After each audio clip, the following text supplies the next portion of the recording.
up, y'all? Welcome to the Trent the Truth Show. I'm your host, Trent the Truth. Whatever you're doing, wherever you're listening from, thank you for tuning in. Please like and subscribe to our podcast on Spotify and YouTube. It's the Trent the Truth Show.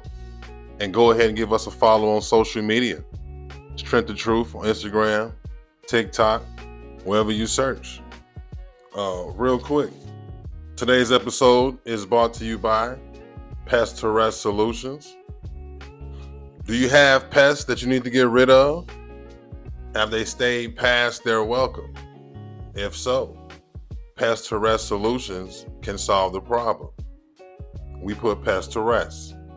We're not just your local extermination company, we're family. Service in the Chicagoland area and surrounding suburbs. For pricing and availability, give us a call. Area code 773-370-9132. Again, 773-370-9132. And then give us a follow on Instagram, _Pest to Rest. Again, _Pest to Rest on Instagram. And follow the owner on Facebook, Daryl Upchurch. And yeah, man, if you need some good service, if you need some extermination, don't be ashamed. That's what the service is for. Pest to Rest. Give them a call.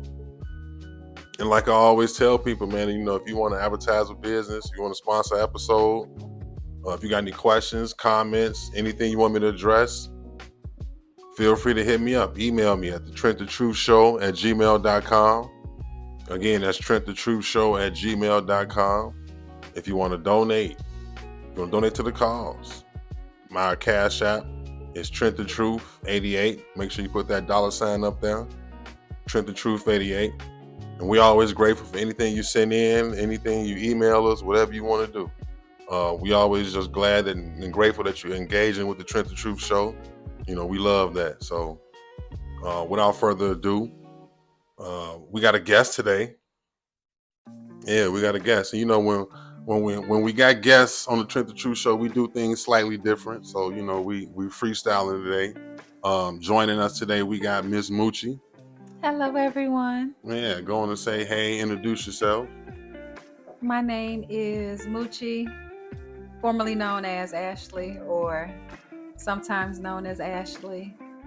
Instagram is Moochalicious. Facebook is Ashley Moochie Harris. And I'm so happy to be here. I'm so excited. Man, so give her a follow, man, for real. We're so grateful to have you here with us today. And you know what we got going on with our shots of the day. Today we got some Jameson going on. We always got our Lunazul. That's always a good classic favorite. So give them a try if you haven't had any. That's what we're sipping on today. And you can never go wrong with your water. Make sure you get that in you too. Mine's pretty big. So, like I say, man, when we have guests, we kind of do things a little differently. We feature our guests, and me and Mooch, we got some school history, man. We old classmates, but through times and over life, things happen. You lose touch, and sometimes you only able to keep in touch with social media, where so much be happening with people, and you don't really get a chance to sit down and talk. So that's what we're doing today. I'm glad to have you here. Grateful for your time. I appreciate it. You could have been anywhere in the world, but I'm here with you. But you're here with me, so I'm grateful for that. Grateful to have you on the Trent the Truth Show. Let's do it. For real. So, man, what's been going on since high school?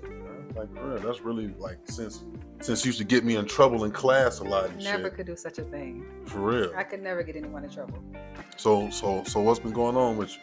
Oh man, what hasn't been going on? High school on out. Well, college, them years flew by. You were by Champaign. I love my people down there. Always. But I feel like after college, life hit. Right, that's when the real life That's when real life hit, and not like life of, I need to get a job. Like, that's normal stuff. Right. I'm coming back home from college. That's normal. Right. That's what you got to do when you come home. You got to get you a job. You got to try to figure out what you're about to do with your life. Try to get a place. But for me, it was a little different. I kind of was one of those people that right after college, I want to say, shoot, by 24, something wasn't right. And I'm like, I'm not feeling the best. Man, what happened? I mean, that's when I was like, my feet would swell. They would be swollen for like months. I felt as if like I was always either getting sick with something, the flu, pneumonia, my body was breaking down. I'm so tired. Something's not right. So me and my cousin Jeanette, we started going to the doctors like, hey, I'm not feeling the best. I'm getting these blotches on my face, and then they would turn from like a rash to like a dark mark on my face. And I'm like, damn, what's happening? Go to maybe 3 doctors. They're like, oh, we're just gonna put you on this steroid. And once they put you on a steroid, it's like the fat drug. You start gaining weight, you just eating. I probably went through 3 doctors before I said, you know what, don't give me another pill before I know what's happening.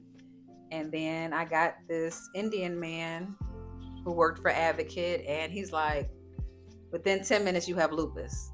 And I'm like, damn. Within 10 minutes though? Like, how the fuck? It was like he took my hands, he looked at them. He kind of did like this. He was just kind of like touching them a little bit. Does this hurt a little bit? Are you sore? He was like, open your mouth. He kind of like felt your glands right in here. He looked at my chart. Oh, actually, has anyone ever told you that, you may have lupus? And I just was like, me and my cousin kind of looked at each other. And I mean, for us, we knew about it because my mom had already passed away from lupus. So for most people, they're like, oh, well, we don't know what lupus is. It's basically your body's fighting against yourself. Like your organs are like fighting your antibodies, basically. So sometimes you may, my arms or my body may be sore. Sometimes it could be a headache. Sometimes I can eat something that my body doesn't like, and it's kind of like your body is kind of going into shock, and you're going to have some type of reaction. Right. Not even knowing what the reaction may be at this time. So for me, I had the worst kind of lupus. So I would have the blotches.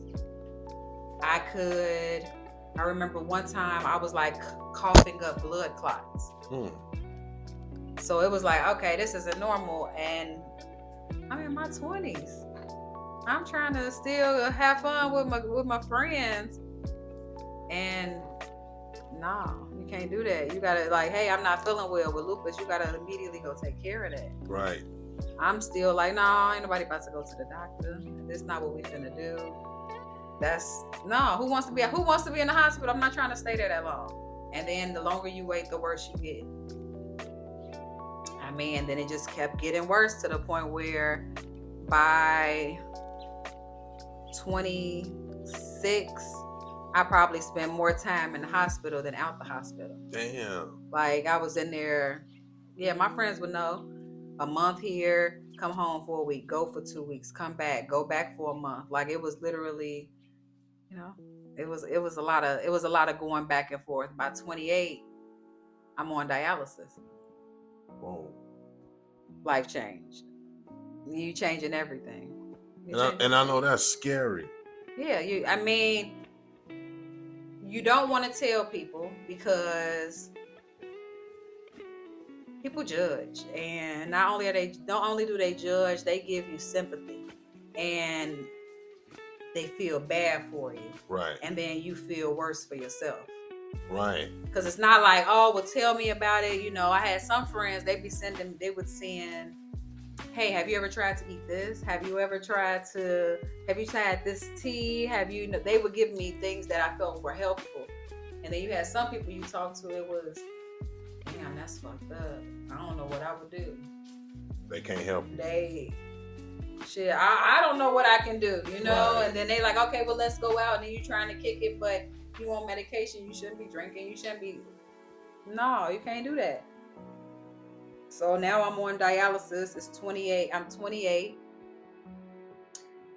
And I have to change my life. I'm going here 3 times a week, Monday, Wednesday, Friday, 6 a.m.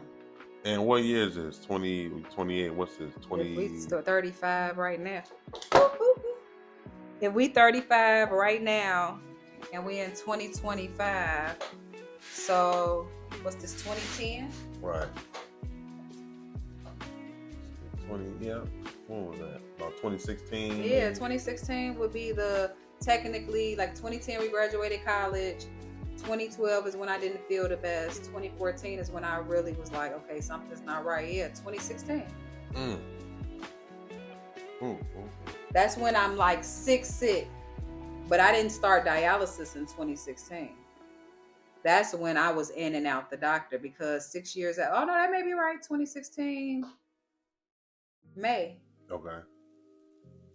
Is when I was fully on dialysis. I remember them telling me, like, you most likely gonna have to get on dialysis on New Year's, because I spent Christmas to New Year's in the hospital. And they're like, you gonna have to start dialysis.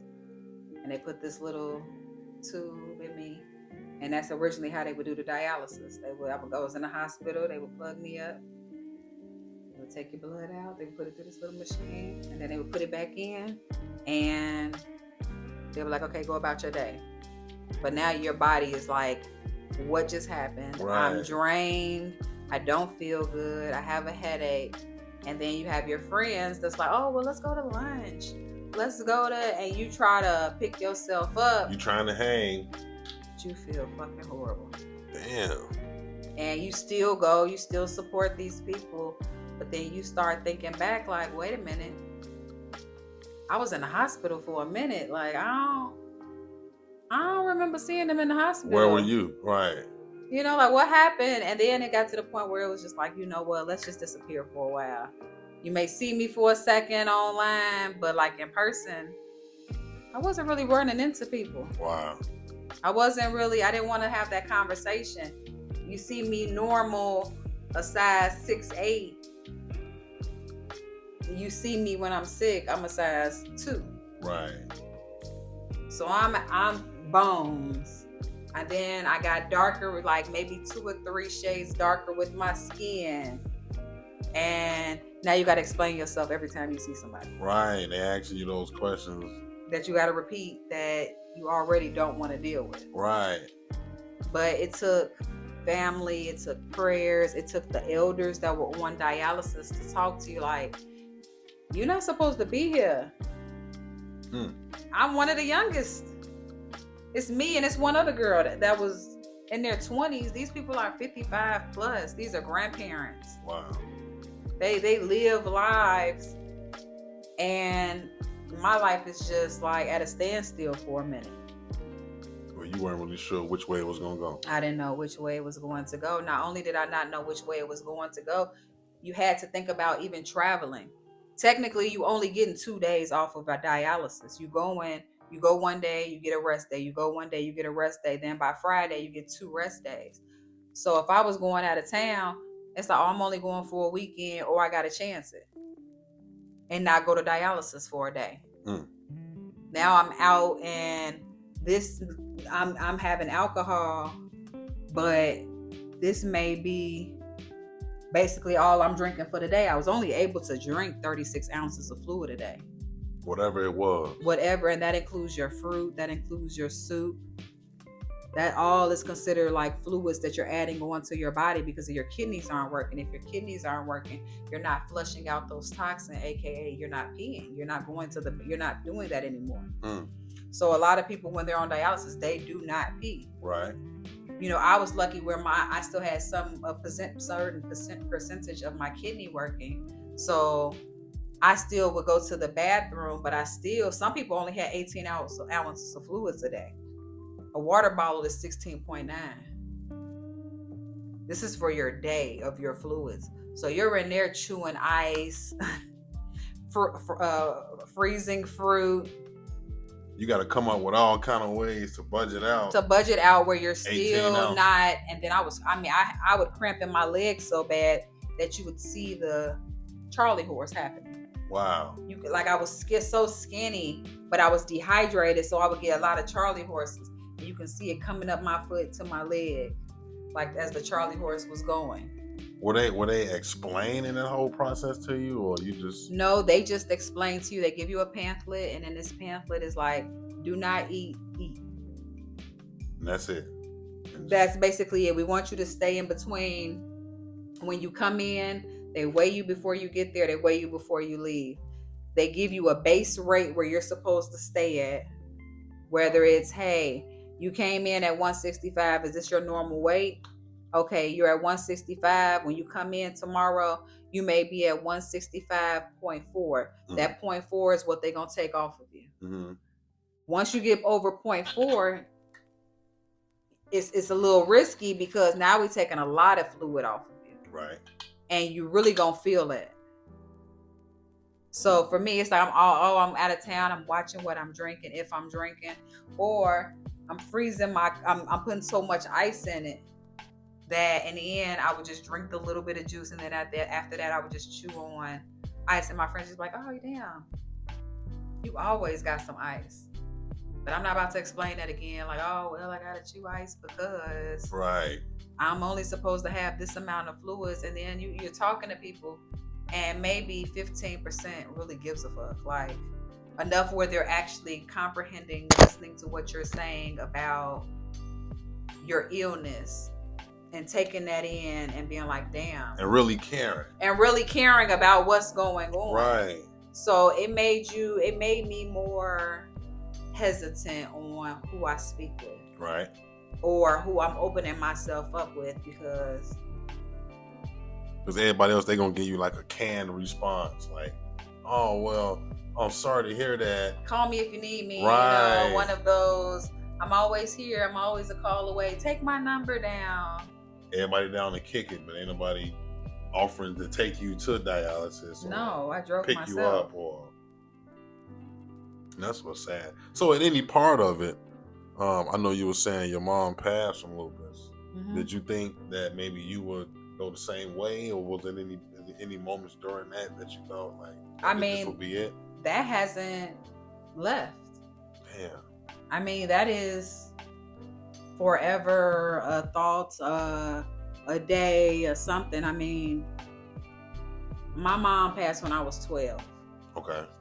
So I mean, I was at one grammar school, and I literally left that grammar school with 6th grade. I went from 6th grade I went to Morgan Park 7th through 12th. Okay. And all the people that I knew that kind of knew my mom, now I'm going to this brand new school, and I don't know y'all.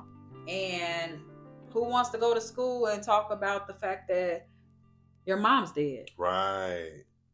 So now I got to go in these same sympathies, you know. But I mean, I was blessed enough again where, not blessed, but blessed, because small world of me, and then I knew Brittany Terrell from grammar school. Okay.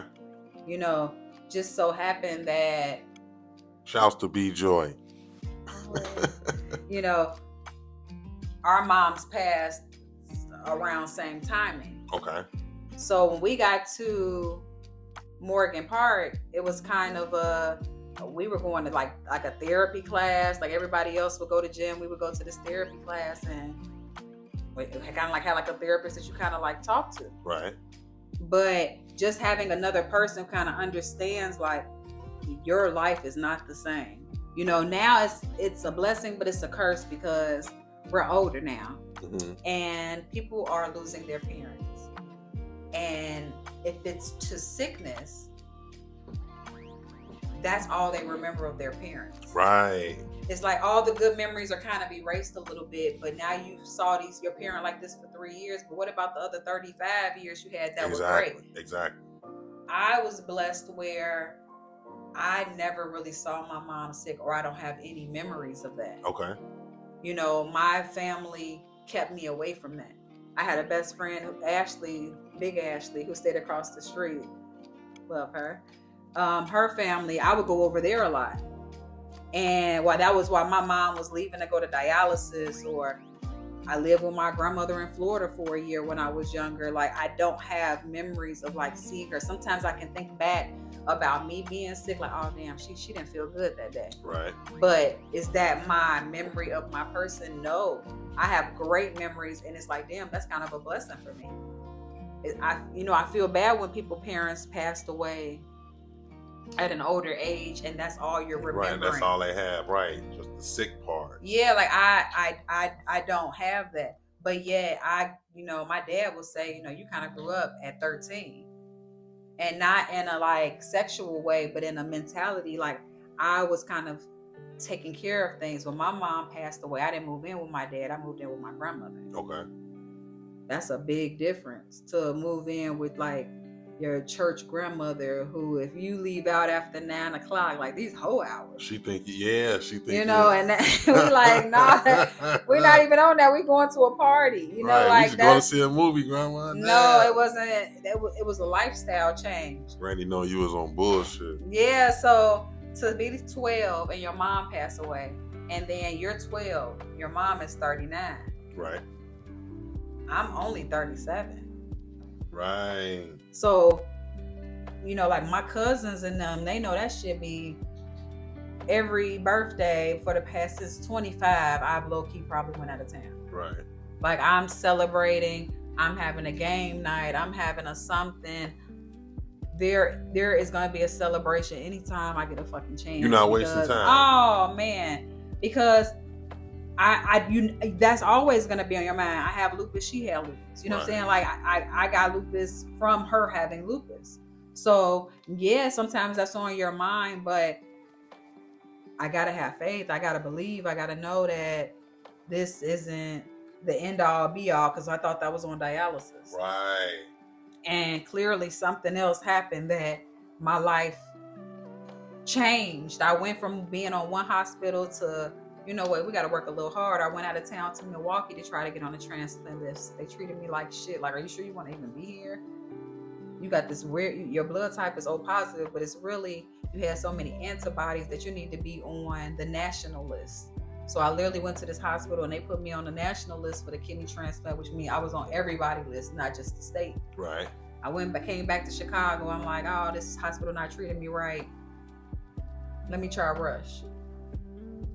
I went to Rush. Within 2 weeks, I was on the transplant list.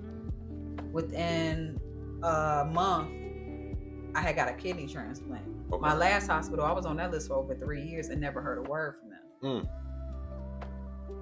It was like it was like all my doctors were going in a row. When I got there, they like, no, you're too young. We're about to find you a kidney. Like, it was like they gave me the hope.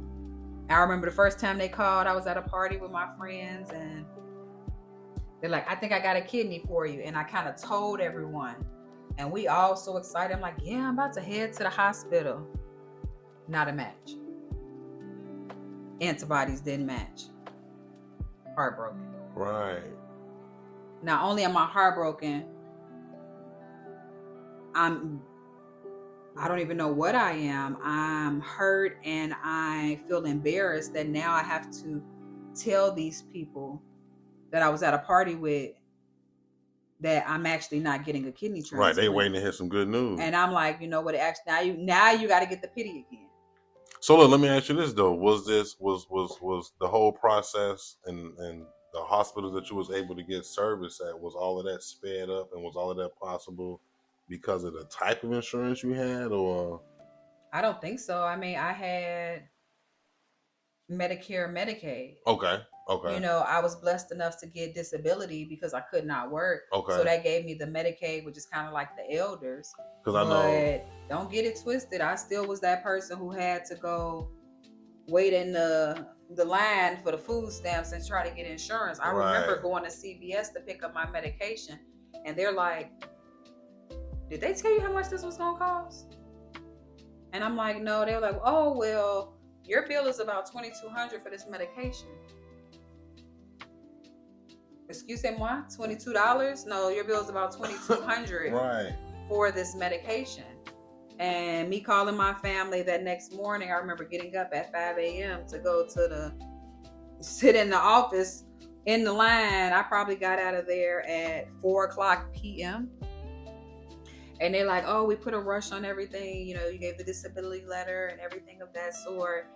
Give it 72 hours. That's good. And then I had to call. I was on the phone for 9 hours to try to get the ID number so that I can call CVS to give them the number, so that it went down from the $2,200 to like $17.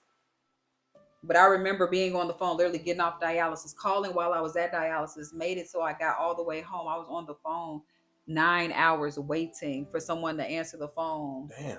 Like it was, the message was just keep playing. You are number blah blah blah in line or whatever. Keep playing the message over and over again.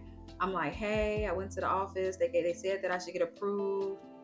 I'm just trying to get my policy number so that I can give this is blah blah blah blah. This is going on. It was like, it felt like a setback, but it made me more prepared for, like, if anything happens, I know I can take care of it now. Right. I know when my friend's going through something, oh, well, let me try to see if we can. There's a way to get around everything, and it's not always an illegal way to do it. Because I know they like to give people a hard time depending on like the type of insurance you got. Oh, always. Yeah. I've got on insurance where they like, we don't take this. Right. And I had to wait the year. Okay. To get new insurance. Okay. So if you're going and shit, whatever you got, whatever insurance you got, they'll still take you. They'll look at you. Oh yeah, like they'll look at you, but you're gonna get that bill. The one good thing about going to a public aid office is they back pay you 6 months. Okay. So they'll go back to the bills you had 6 months and cover those. Okay. So for me, there was no other. I was not about to be sick anymore. I needed to do whatever I needed to do at this time. You need me to eat this way? Okay, I'm gonna soak these potatoes for 24 hours before I cook them. Right. I'm gonna figure out, let me get a sandwich or something, or get to the point where I'm just chewing ice more so than drinking stuff. Like I'm going to get this right. And that was by any means of it happening, because at least I'm gonna go out trying if I'm going out. Exactly. Yeah. So take me through a week. Like, what would a 7-day span happen to go to dialysis? How many times a day? How many hours a day would you be there? I would go Monday, Wednesday, Friday. Let's say 6 a.m. to 10 o'clock. On my dialysis days, I would leave there, get food, go to my grandmother's house. Okay. And that was just about every Monday, Wednesday, Friday, unless I was just extremely worn out and I'm like, I just want to already be in my bed. That was my time to spend time with my grandmother. And that's what I would do. I would go over there, grab some food, go to my grandma's house. I had a medicine for my blood pressure I would take, and within 15 minutes, I was passing out. I don't care if I was driving. I don't care what I was doing. I couldn't keep myself up because of the medicine was so strong. Wow. So I would time it out, leave, grab some food, go to your grandmother's house, eat real quick, take this medication. Now it's, let's say if I got out at 10 o'clock, maybe it's 11:30, close to 12 o'clock. I'm sleeping to 12 to 5. Right. Easily. Sometimes I'm sleeping longer than that, and to the point where like my grandma like, okay, it's dark outside, and I'm getting up and I'm leaving. I'm going home. I may cook something to eat, and then I'm going to bed. Next morning, Tuesdays and Thursdays, I was working. I still had to make some money. Right. So I was blessed enough to work for my cousin's marketing shop and be an account manager. So I would work 9 to 5, 9 to 6:30. Wednesday, go back, do the same thing. Thursday, come back to work. Friday, and then weekends, I'm trying to keep up with the people, like my family, my friends. I would probably take one day and rest the most, and then it's so much going on. Baby showers, birthdays, kids' birthdays. Right. You know, it's they celebrations. They want you to show up. You got to be here. So I'm trying to go do things of that sort. Sometimes I would just be so tired I'm sleeping. Right. and it was a very repetitive. I'm here, but I'm just in the corner. I'm in the chest. Yeah, or just like the life of those years, it was just like a repetition that I just had to do. And, here and there I would go see this person, here and there I would go see this person. And then I feel like I started traveling. Like I knew for my birthday, I'm going out of town. Right. I knew that if I had dialysis on a Sunday because of a holiday, a Thanksgiving, a Christmas, they would sometimes change your schedule around for the holiday so everyone could be off. Sunday was the Lord's Day. I'm not coming into this place. Exactly. I'm sorry. I'm gonna have to miss this because no. So look, let me ask you this. So even going through all of that, did you feel like it was working at any point, or like just going through the motions, going through the process? I was just Monday, going through the Wednesday, motions Friday? because I mean, in reality, the only thing that was changing my situation was getting a kidney transplant. Right. That there was nothing else, and you don't know what number you are on the list. You don't know if I'm moving up on the list. You just don't know anything. Right. So you're just there hoping and praying that sooner or later you're going to get a call, and then years are going past and you're not getting a call. Wow. I don't know what to expect anymore. Years are going past and the people around me are dying. Like, so even while you're on the waiting list, are you able to call to see if the line is moving? No, there's no one to call. You just waiting on a call. You're just waiting on a call. And that's it. You're making sure you're calling the hospital, still make sure that you're on the list. Right. But no, you're not. There's nothing for you to do but continue to come to dialysis. They tell you that they're looking at your numbers, they're looking at your attendance, like they're making sure that you're coming enough. But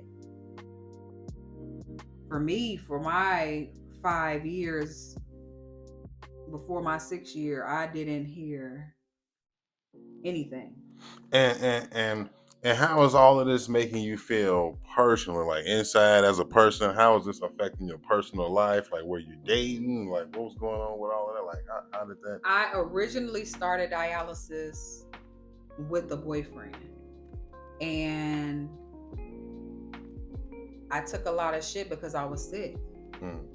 And not saying like, oh, I was getting beat on or anything of that sort, but just a shitty boyfriend. When you lie about stuff and you lie on why you're with someone, and I'm with them because I'm helping them out with their health. Like, listen, one thing about me, 2 things for certain: I don't play about my family, I don't play about my health. You know what I'm saying? And I'm never played with disrespect. Right. And if someone's coming at me and asking me questions and they're like, well, this person said they only with you because they help you with dialysis. Oh, I can't rock with you. He's telling that to other women? Or yeah, like, I can't. What kind of nigga is that? Exactly. But people do things like that. People lie because they gonna lie. Like, some people love to lie. Right. That's beautiful for you. I wish you the best, but one thing's for certain, I don't have to be a part of this. So, but then they did help me get to dialysis, but that wasn't why you were with me. You also were using my car. Right. Like, let's you were dropping me off because you were using my car. Exactly. Like, let's really be real at this time. And yeah, I'd rather be single. So, I was taking myself to dialysis, and I felt as if my mind wasn't on having a boyfriend. Right. My mind had to be on my health 100%. Right. Like, literally 100%. That's what my focus was. Make sure I'm doing this, make sure I'm doing that. So if I did date, I would really tell a guy I had 2 jobs. And I would tell him I had 2 jobs. I would tell him I worked in the mornings. I worked in the mornings, Monday, Wednesday, Friday. I had a part-time job, and then on Tuesdays and Thursdays, I worked for the marketing company. Because you was kind of like, you didn't really want to know your business, or you was kind of afraid, or both. Because you felt like if I tell this nigga, I may just spaz the fuck out. Like, if I'm talking to you and you feel some type of way, first off, I don't want you to pity me now that I'm on dialysis. And then number 2, that's adding a lot onto somebody. Right. You know, you're talking to me, but low key, I'm really sick, so I didn't even want to give that. I didn't even give people the opportunity to even know that. I'm sure there's people that's going to probably be like, damn, I didn't even know she was sick these years. So were you still in relationships? Were you still kind of like held to like your relationship standards, or like were you giving grace, or like you said you didn't like the pity? Were you shown the pity, or you didn't like it, or? I don't think I really told people, unless you were someone that I was a friend with, and then maybe we started to get closer. You got to qualify to get close enough. Yeah, like you already had to have some type of relationship with me. Right. But even then, I don't want to be the one where I'm just breaking down in tears at any time, because I may not feel good. And the fact that I don't feel good, and that I know that it's because of dialysis, I'm fucked up. Right. Okay. So now I don't feel good. I may be throwing up, but now I'm throwing up, and now I got a headache because I've been crying so much. So now I'm just probably laying on the floor crying, praying. Like, like I don't want to keep calling my friends to let them know. I don't really want to. I'm not about to let him know. Right. You know what I'm saying? Like, damn, I don't feel the best right now, because I could literally be like how we are, and then in a second, I may get too hot. And if I get too hot, I'm fucked up to this day. Like, if my body gets overheated, I'm probably going to throw up. Like, my body's trying to cool itself down. Wow. Okay. So it's been times that I've been with somebody and I may have dipped off because I got too hot, and I probably threw up. Damn. And like went back, probably brushed my teeth and everything, and went back and just act like everything was cool. And then I probably like order something small, or like, ooh, I'm so full, but I'm really low key. Like, I'm not about to eat right now, but I'm not about to tell them what's going on either. Right. So, I mean, sometimes now it's like the opposite. It's like you want to date people, you want people to know, but will still judge that past. Or sometimes they forget, like, that past is a part of me. Right. Like, I can't date someone who is a horrible eater. Okay. If you're I just eat junk food and I just lay down, and I can't fuck with that. So this changed a lot for you, though. Oh yeah, because McDonald's, Wendy's, did you eat bad before that though? No, not really. Okay. I was never really that person. Like, for me, I grew up, my mom, Monday through Thursday, Sunday through Thursday, we really cooked. Okay. Friday and Saturday was like, let's go shopping, let's enjoy life. Like, and that's when we may order a pizza or have a game night with the family. Or Saturday, we was really out. My mom didn't even drive, but we would take the train and go places. And it was similar, kind of like with my grandmother. Right. Sunday, Thursday, we cooking. Friday, you up for grabs. Saturday, whatever you getting, you getting. So I'm kind of the same way now. Okay. But no, I can't date someone we eat McDonald's 3 times out the week. No, I'm okay with that. Right. And I love to cook, but then you get the ones where you love to cook and they think they got one. Right. When I'm gonna get a meal. Sir, who the fuck are you? Like, I tell people now, I cook for my family and my loved ones. Like, I done made that mistake too many times. Come over, I'm about to cook a meal. Oh, what we having tomorrow? I'm sorry. Did you become a man tomorrow? Like, I would love for you to come over again, but yeah, I'm pretty sure you're still talking to people, and playing house isn't really a part of this repertoire right now. Right, so that ain't it. No. That ain't gonna be it. No, I work hard. You gotta come correct. I work hard. I pay bills. I take care of a lot of stuff. I get but that. Feel free to come. I don't mind. But if you think that that's all we're about to be doing, and we're about to be watching movies laid up, and then I'm gonna be cooking, I don't deserve that. And that's not how I love food. And I mean, I love food in regards to, like, I love to go to new restaurants and try delicious food. Right. You know, I want to go, like, when I picked up a trip the other day from work, and it was an eat trip. I wanted to go to Philly and get a cheesesteak, and I wanted to go to New Orleans to get some Creole food. Like, I love New Orleans. I tell people all the time, I will visit New Orleans as much as I can. Why not? But I would never live there. No, but that's why I'm able to go and get some good food. And That was my New Orleans eat got it. trip. New Orleans got it. That's good, seasoned, not salty, wholesome food. I can do that. Yeah, New Orleans got it. Yeah, I can do things like that. So I need a man who's trying to enjoy that type of stuff for me. I'm the type I can talk anything out. I am a very straightforward person. I am a shooter. What my mind think, my mouth may say it too fast. And I had to work on that because all my friends cannot take that. So sometimes I have to think and talk to someone like, how does this sound? Right. Like I want to make sure that when I say it to them, they don't think I'm coming at them, but they're actually taking in the words that I'm saying. Receiving it well. I want that. Because I care about these people. So why am I trying to hurt you? No, I need you to know that you did have me fucked up, though. Right. Like, I need you to know, like, that is not acceptable. That's not how we treat each other. And that can't happen again. But I will say it in a way that respects you. And that you're going to take that. And I need a man who's going to try to be like that also. I need someone who... I ain't always got to think. I've been taking care of shit for a long time. I need to sit back for a minute. Exactly.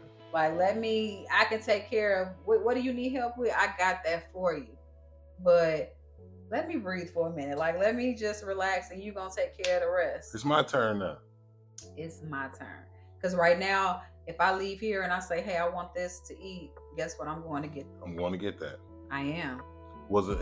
And there was times where that wasn't possible. No, we were eating whatever the fuck we was going to eat. You know, I was grateful that I had Link at times, but groceries are expensive. Right. And I had to find a way to like spread stuff out because I'm only getting paid for 2 days out of a week.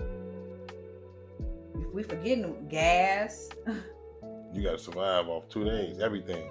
I gotta survive off of every day. Just cooking just for a normal day, the weekend, again, still trying to go out with your friends. Right.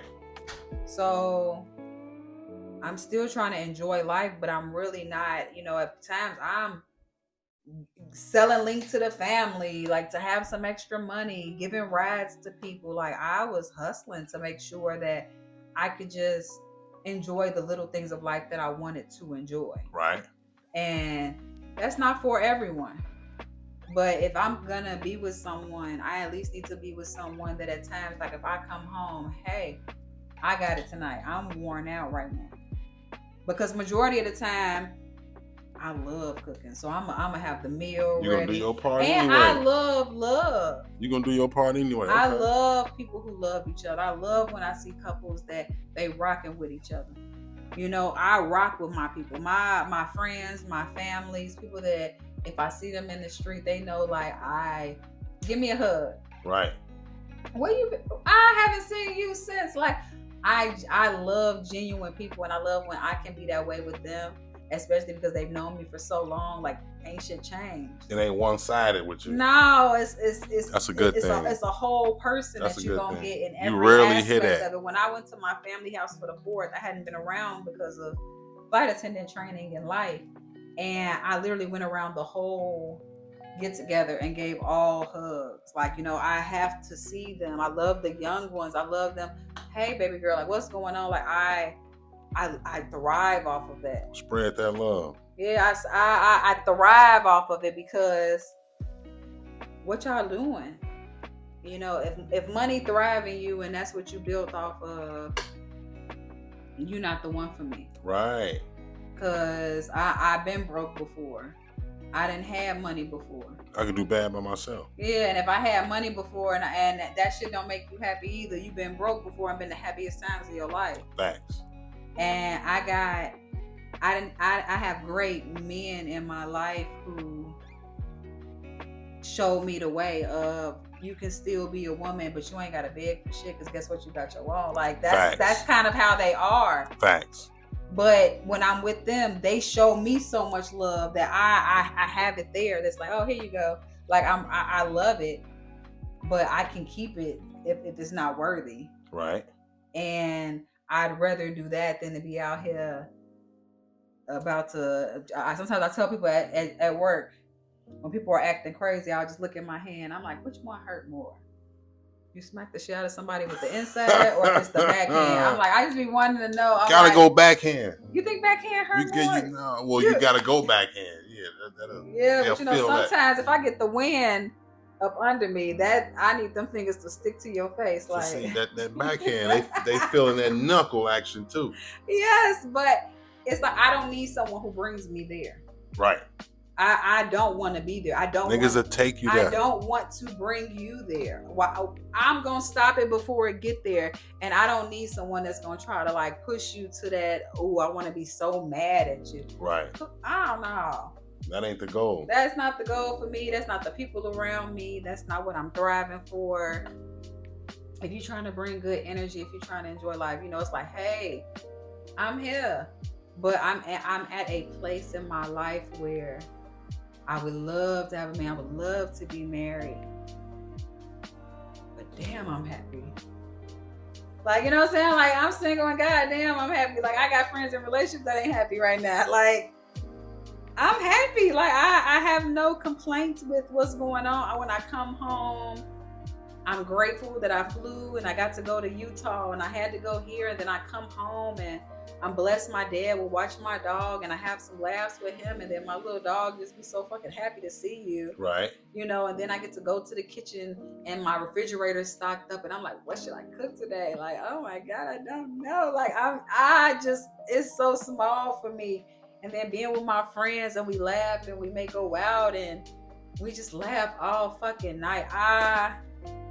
That's a good feeling. I can't take nothing away. I can't give you negativity if you paid it. Like, right. You know what I'm saying? But I got the friends that they coming from the side, like, oh, tag me in. No, why did you have her fucked up? Like I got the other people for that. But that's not who I want to be. And see, those are all good feelings. Like, especially coming from a place where you didn't know, like you say, you didn't know if you was even going to survive, going through all of that, having to deal with fake friends, having to deal with bullshit relationships. Mm-hmm. So it's you a new person now, to a sense. Like, I am. I mean, I feel like, you know how people say every 7 years you have to like shed your skin. Right. Technically, that's really kind of how it was. I started a different life when I was on dialysis. And it was literally like, 6.5. By my 7th year, I did get my kidney in October, but by January is when I started cooking again. The color in my skin was coming back after my transplant. My cousin had fixed up half of my apartment. I wasn't working, but I was getting my disability in, but I was grateful because I had paid my car off.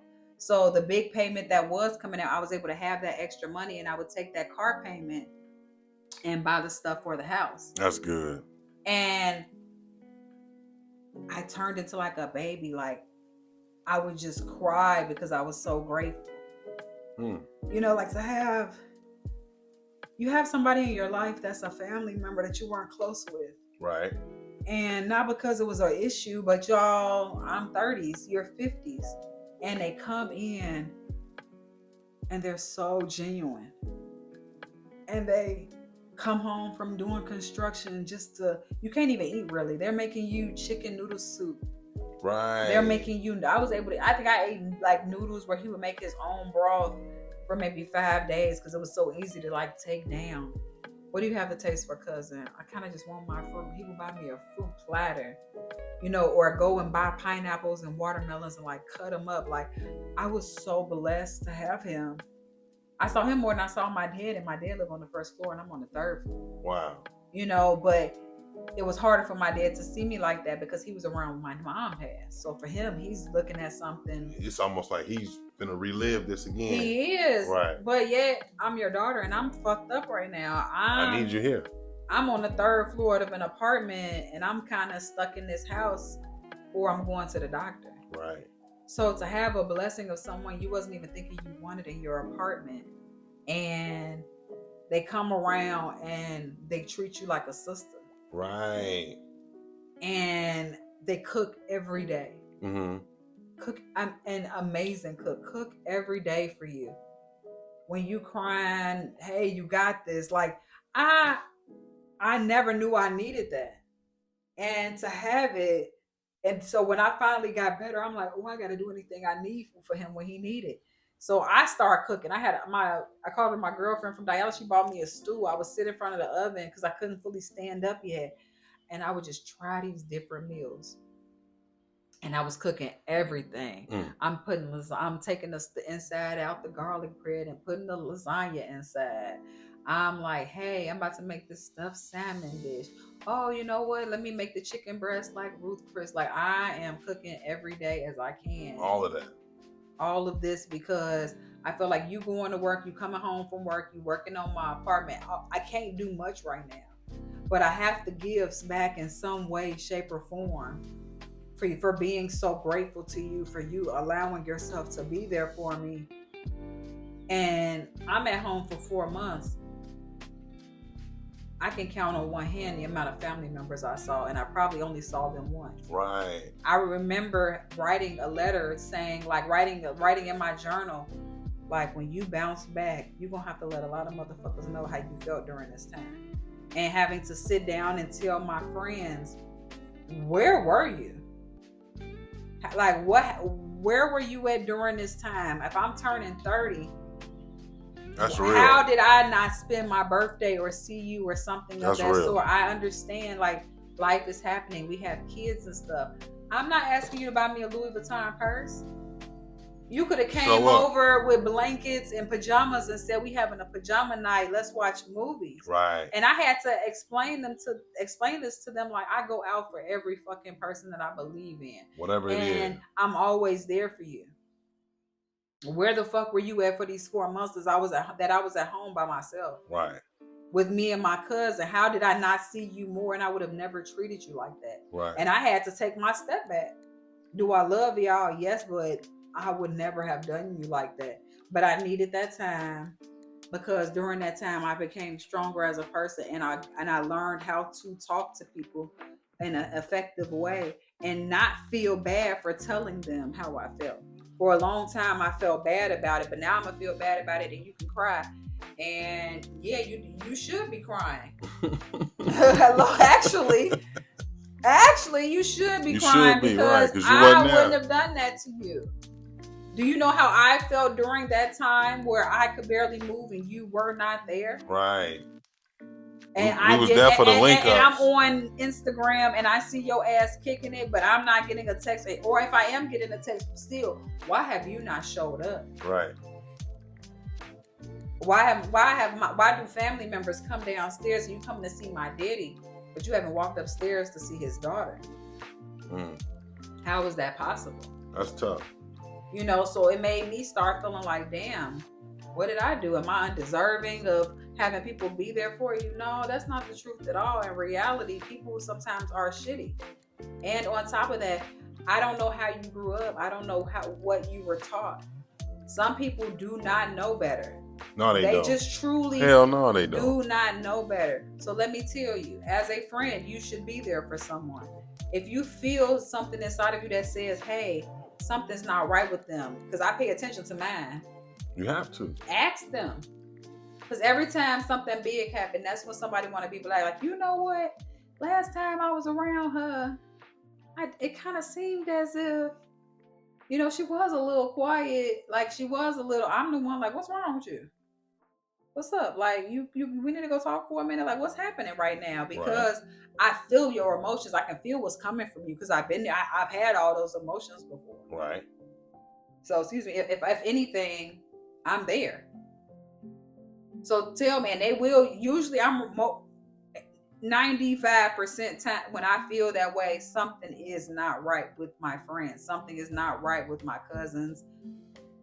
No, she just ain't right at home right now, or you know, this happened and that kind of messed up this. Like, I feel it, and some people are so wrapped up in their selves that shit ain't even important. Right. You can fix that. Don't stop complaining to me. Like I have a 3-time rule that my friends know about. First time we talk about an issue, let's try to find a solution. Second time we talk about that same issue. I thought we kind of talked about this before. I thought that we decided that either you have to do this or, you know what I'm saying, you're going to chuck it up for this amount of time and da-da-da-da-da-da-da. Third time, I'm sorry. I may not be the right person Right. for you to talk to. Or you don't want no solution. Or you are okay with complaining about it, but I'm not in the habit of listening to complaining. Right. You don't want a solution. I don't have that lifestyle. I don't complain about stuff constantly and not try to change it. Right. So maybe you may need a different person. I promise you I love you and I'm still there for you, but I may not be this person because I don't have it in me, in my soul, to give that negativity that you want me to keep hearing. Right. Because now you made up your decision. You clearly have said this is what's happening now. And I can't do that anymore because I missed so many years. Them 6 years on dialysis, they flew past, but not only did they fly past, they low-key fucked up my memories. Right. So people can bring up stuff from high school, they can bring up stuff from college. I have no recollection of. Damn. I've been on, like I tell people, like, I've been on hella medication, I meant that shit. People be thinking, oh, you talking about weed or you talking about, no, I'm talking about real life prescribed drugs where I was in the hospital and I felt so bad that like memories are fucked up. Wow. That I honestly may not. And my friends be like, oh, I thought you was playing when you said that. No, I mean that shit. I don't remember that. I don't know. I don't. I'm so sorry. I have no. You don't remember that we went out and we got stuck at it. I am so sorry. I do not remember. I don't remember. That. I can't recall. And I'm not trying to be funny when I say this to you. I'm like, but I was fucked up. I was getting real life medication that like sometimes it was fucking with my head. I'm like, and sometimes I kind of remember, but sometimes it's so blurry that it almost feels like a dream. Wow. So I don't remember that, and that's something that I be having to live with. So yeah, now I'm trying to make as many memories as possible. I'm trying to enjoy every summer night if I can. I will go for a walk with my dog and we will listen to some music. Like, oh, it's so beautiful outside right now. But guess what? I'm enjoying every minute of this because in a second I may be leaving to go out of town and I won't be here to be around him. And I don't know what's finna happen. Yeah, when me and my daddy crack up about something, I'm gonna tell the family members and we gonna crack up about it too because my daddy fucking hilarious. Yeah. Like I love that. I can't change that about me. And I've had guys that would stop talking to me that they'll be like, yeah, you a little too optimistic. Like you got a little bit of too much of a, yeah, well that's too optimistic. Yeah, people are very negative and they take as you being too positive. You be too positive, you too polite. I'm the type of person, I tell you, I can have a bag of chips. It could be my favorite chips, but if you ask me for some, I'm probably going to give you the bag or, hey, I can give me another bag. Right. I ain't had them in so long. Right. You just got that kind of heart. Because and niggas don't like that. What does that mean to me? That is a bag of this. Like, I can get that back. People don't know that my Ashley Frazier, one of my closest friends, Nikki, gave me the nickname Moochie. Okay. And the nickname Moochie came because when people would ask me for stuff, I would be like, yeah, like, whatever. And she said people used to mooch off.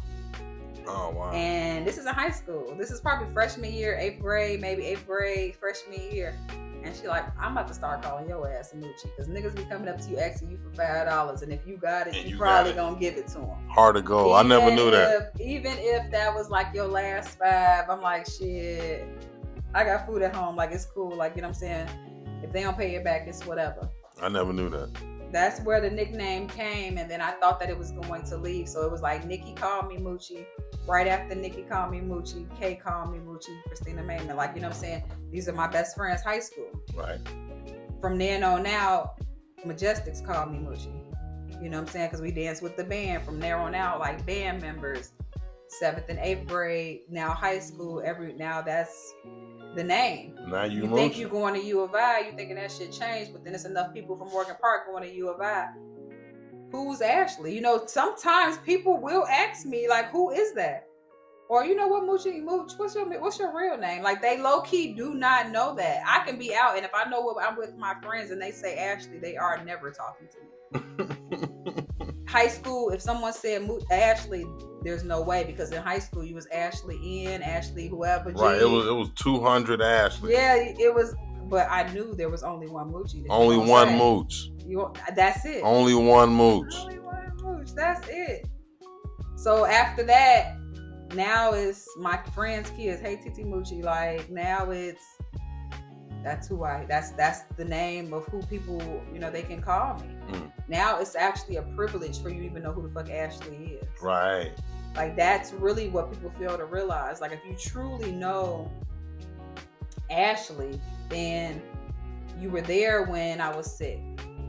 You were there before I was sick. You were there while I was going to flight attendant training. You've been there and you like, damn, she is a crybaby. She will cry. I will watch a commercial and cry. Like I am, and I never was a crier.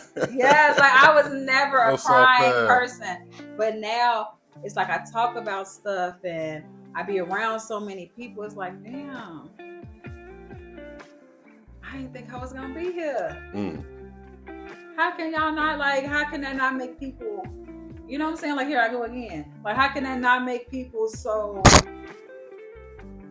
excited? Like, you know what I'm saying? If you ever had something that fucked up your life and had you at a standstill, or I looked in the mirror and I felt hideous.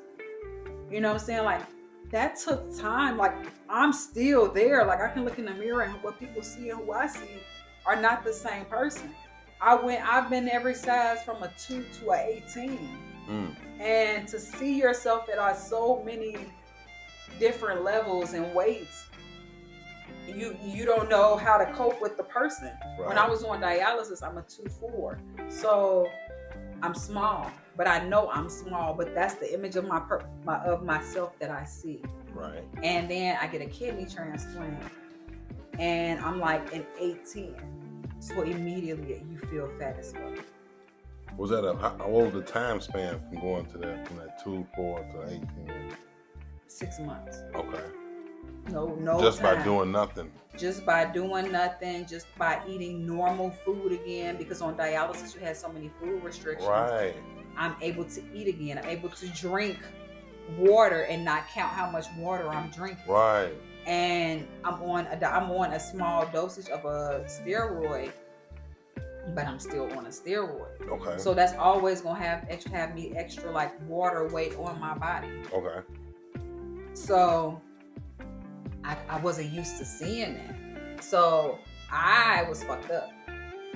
My friends know, like to this day, I still sometimes feel that way where, I don't really wear sweatpants, or it's very rare people see me out and I got on like some leggings and a t-shirt. Like that's not really the person of how I dress or who I've been. Right. You may see like this to me is like a one piece, some gym shoes. This is probably a normal outfit day.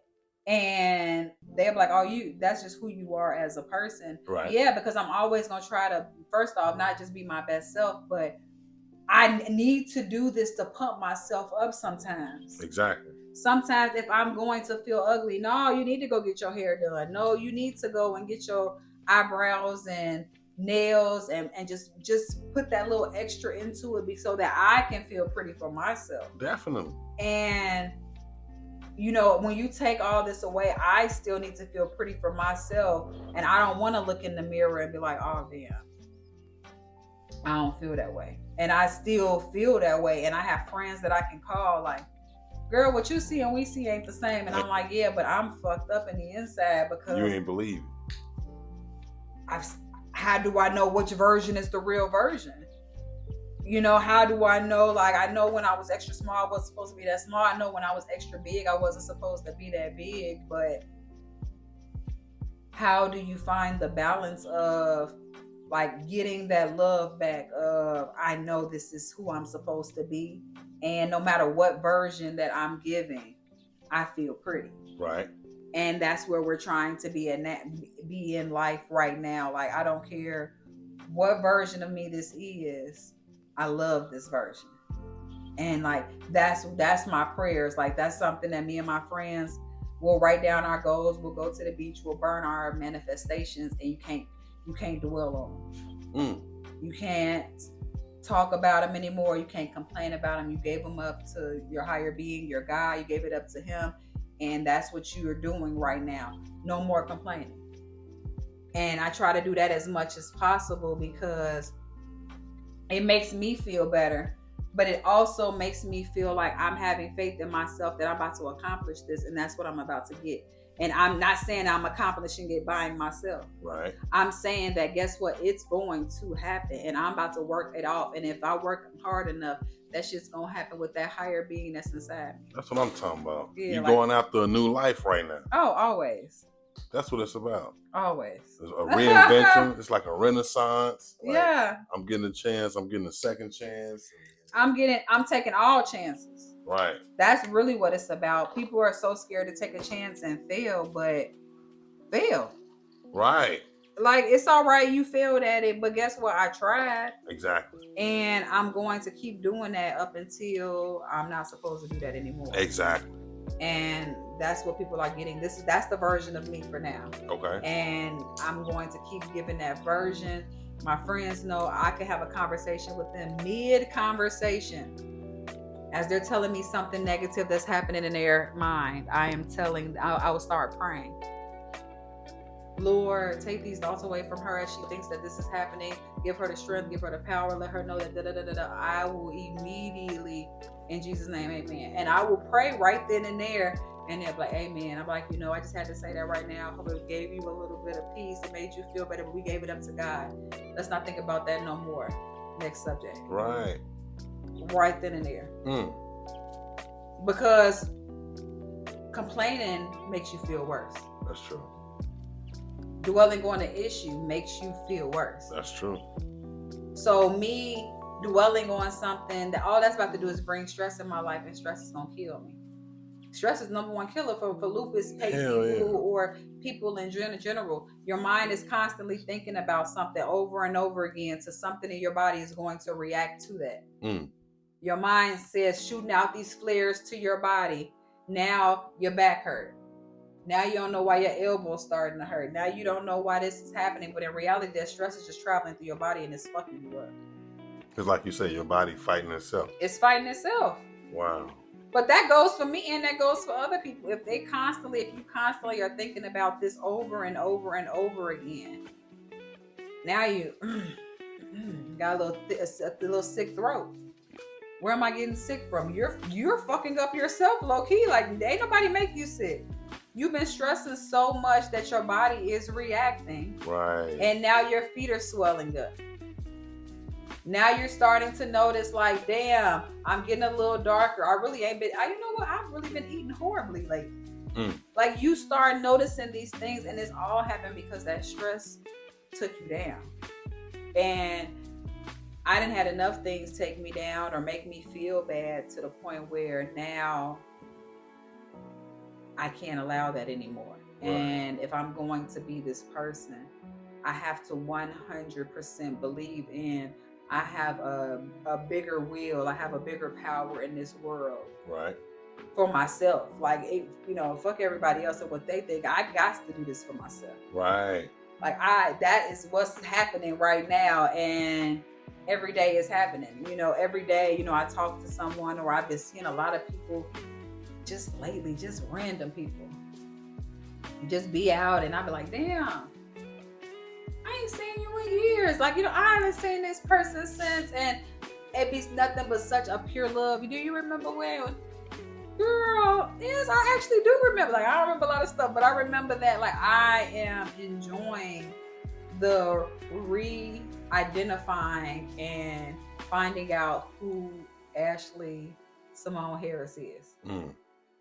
Like, I enjoy it on a daily basis to... Even when I talk to people I haven't talked to in a while, I just love to hear what's going on. And now I don't mind talking as much in regards to like my past because I was able to surpass it. When you're still going through it, you don't want to talk about that. Exactly. I haven't felt it yet. They're like, yeah, but you look good while you're going through it. But yes, guess what? I don't want to be going through it. Exactly. So now with everything in the past, you're a new person now. So it's like, was it Was it anything? Was it like a special list, or was it just shit you knew you was gonna do once you knew? Oh no, like, I had a list. Promises you kept to yourself? Yeah, I had a list. I had a list. I had a long list of just things I needed to just do, period. Go visit this place, go la la la la, that type of stuff. But my main goal list was get you a good credit score. Try to get your credit score over a 750. After you do that, make sure that you get the apartment that you want. Like my apartment, as in it's a big place. I have my living room, I have a long hallway, my room, my second bedroom, dining room area, back porch. Like my apartment is long, spacious. If I'm in the front, my roommate was in the back area, we would not hear each other. Right, okay. I have enough space, decent pricing. I'm blessed enough that my dad was able to help me on the first floor, things of that sort. But I needed an apartment that was going to look how I wanted it to look when I walked in there. Not, oh, well, this person kind of gave you this couch, this gave you this, da-da-da. Yeah, it's not looking bad, but yet it's not what I wanted my place to look like. Right, it's not what I wanted. It felt good to be able to go and buy furniture. It felt good to go and put some artwork on your wall. It feels good. I have a green room. My green room probably has, 25 plants. Like, I have plants. It's like literally just filled with plants that are just thriving and living. I had to bring some into my living room. I made my fireplace. It's like kind of like my love fireplace. It reminds me of when you go to your grandmother's house and you see all these pictures of people. So every time I tell people, like, I love when people print out pictures for me. And when people come over, that is really one of the first places they look. They come to the living room and they just may stand up and be talking like, oh, well, who is this? Oh, this is my nephew. Who is this? This is my best friend. Oh, that's my mom. That's my dad. Like, it's nice to have these, and because I love these people. So I had to get my apartment. I want a rocking egg chair in my room.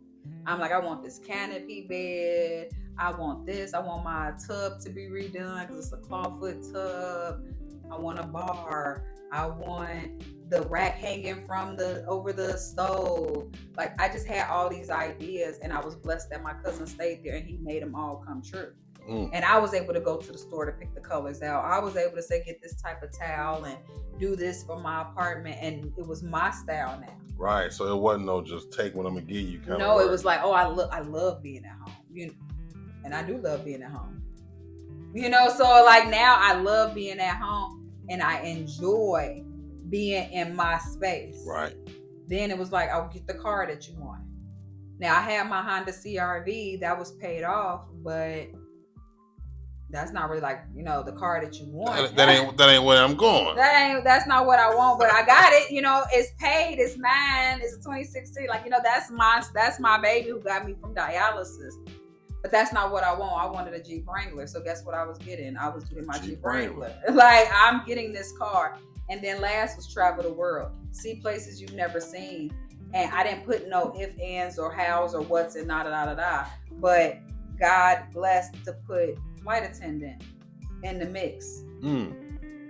My dad dates someone who's a flight attendant. Okay. So she told him, like, I think Ashley would be good for this.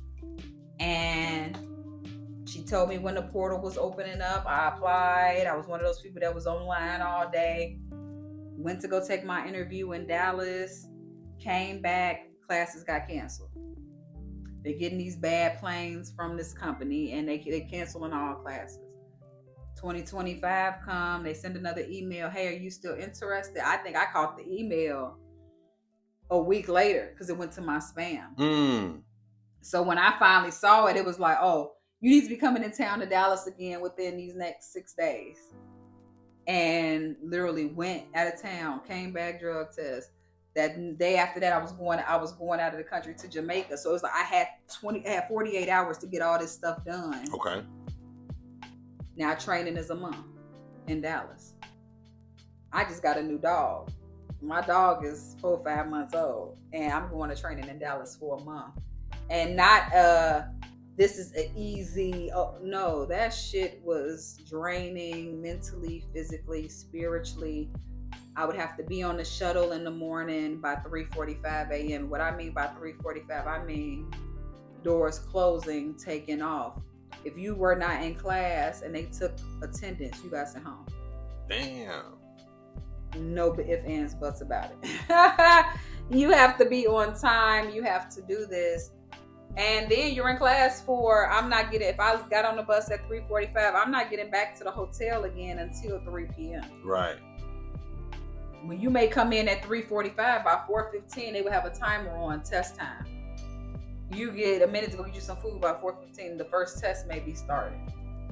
Like, it was a lot happening. By week 2, everybody was getting sick because everybody came from all these different places. Right. So now I'm worried my lupus is about to fuck up. I got every medication you could fucking think of. Mucinex, Tylenol, Sudafed, immunity tea. Like, I am getting everything because I'm about to knock this out. Right. And that is what I did. People went home for being sick. Like, they couldn't make it to class. They went home. Like, it was a lot of stuff and a lot of things that was taken over that I'm like, I have to do this. Right. You know, we had a going away party where people came out to see me, and I feel like that was extra pressure because now people are like, oh, she's going to flight attendant training. I ain't no coming back home. To what? To say, oh, I didn't make it? Like, I ain't no coming back home. Right. I'm here to get this shit done. Yeah, so to get past that, and then now I'll get a trip and I'm going to these different places. You know, when I got to Indianapolis, they was putting up the signs for the playoffs. Oh, wow. You know, when I'm going to Savannah, or I'm going to Dallas, I'm going to Houston, I'm going to Austin, like, I'm going to all these places, and to say like, oh, I'm not even paying for it. I'm getting paid. They pay for my hotel, and I'm getting a discount when I'm like staying there for the hotel and things I may want to buy. It was like my list is checked off. Right. And that was just my main list. So now for me, it's time to make that second list of, well, now what do you want? What's the next steps of where we're about to head? Because now you know you can do it. Now you don't know what order it's going to happen. You don't know when it's going to happen, but by God be the will, it's happening. So whether I have you're ready for it or not. Yeah, but whether I'm waiting for it or not, it's happening. So I have to say, like, I'm the definition of, like, when I tell people, I'm like, I Won't Complain as a gospel song is probably, I can listen to that every day. 1,000 times. 1,000 times, just to say I've had some good days, I've had some bad days. Like, are we talking about my life yet or not? Like, that's that's always going to get me there. And yeah, you have to have that list. You have to write things down. You have to believe in the things that you're saying when you say them. You can't just say like, oh yeah, I want to get married, I want to have this. Yeah, that don't really sound too convincing to me. It sounds like you want it, but do you actually want to go forward? Exactly. When you just saying that shit. You know, are you just hurt right now? Right. You know, and one thing about me, I don't say things when I'm hurt. I say things because I meant it. Okay. You know, I can tell you, oh, I shouldn't have said it like that, but I did mean that. You know, I actually did. I thought about it. You know, I don't just, now I'm not trying to blurt things out as much as I used to. And if I blurt it out, then that was meant for it to be said. I wanted you to hear that. Then I threw it up. Like, God said I had to say it. Like, it meant like, ooh, I'll be like, I am so sorry. But am I really? Like, I'm not really that sorry about it anymore, because I kept it in. Right. So now it needs to be said. Everyone needs to know, like, make shit happen. What we waiting on? Like, we on the podcast now. Right. Like, we here. Exactly. What there's no reason to stop. There's no reason. No one is shutting this mouth. Like, I meant when I tell people call my phone. I've never treated people bad. You know, actually, I fucking hate a bully, because you bullying somebody because they less than you or something of that sort. But bitch, I'm 5'10". Say that shit to me, like, you know, like, people love to do stuff like that. But what are you doing that for? We not broke over here. We not listen, but coming down the list, my daddy Silk, like people like that, we don't act like that. That don't shake me. Yelling, that doesn't move me. I have people in my family, like if you go low, they go onto your grave. Like that's how they fight. That's how they live when they get down. I personally do not have to do that. I am the blessing in your life. And see, a lot of people don't know where you come from and the people that's on that family tree. Yes, we are from the hundreds. We are the definition of like, we wild hundreds. We ate a park. Like that shit.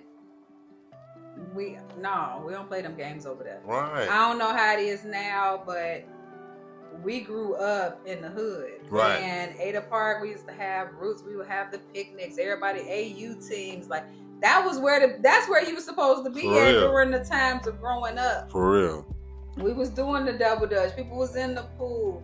But if we going back, I'm the oldest out of my daddy. But my big brother was Walter Bennett. That is Ada Park. Exactly. There is none other. Ain't nothing else other than that. There is none other than that. If you say Silk, that's Ada Park. Yeah.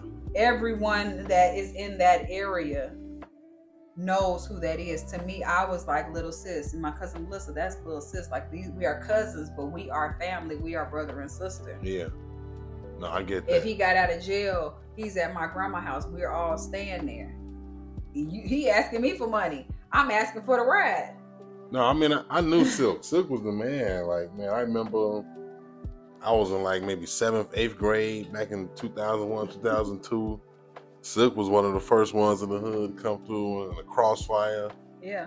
He had a compressor, 2-door being. Yeah. You know, you just seeing stuff like that at a young age. You're like, you know what? Yeah.